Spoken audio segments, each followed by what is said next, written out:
জীবনের হিসাব কবিতাটি। বিদ্যে বোঝার বাবু বসায় চড়ে শখের কোটে, মাঝিরে গণ বলতে পারিস সূর্যে কেন ওঠে, চাঁদটা কেন বাড়ে কমে, জোয়ার কেন আসে।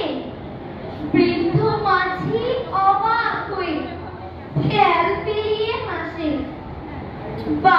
বাবু বলেন, সারা জনম করলি রে তুই খাঁটি, জ্ঞান বিনা তোর জীবনখানা চারি আনায় মাটি।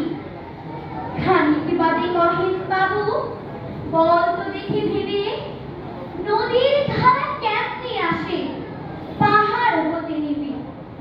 বল তো কেন লবণ পুরা সাগর ভরা পানি। মাঝি সে কয়, আরে মশাই অত কি আর জানি।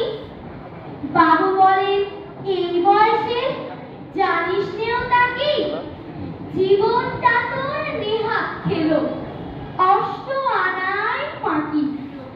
আবার ভেবে কহেন বাবু, বল তো ওরে বুড়ো, কেন এমন নীল দেখা যায় আকাশের ওই চূড়ো।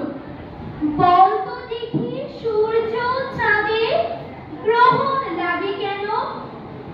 বৃদ্ধ বলে, আমায় কেন লজ্জা দিতেন হেন। বাবু বলেন, বলবো কি আর, বলবো তোরে কিতা, দেখছি এখন জীবনটা তোর 12 আনায় বৃথা। খানিক বাদে ঝড় উঠেছে, ঢেউ উঠেছে পুরে, বাবু দেখে নৌকাখানি ডুবলো বুঝি দূরে।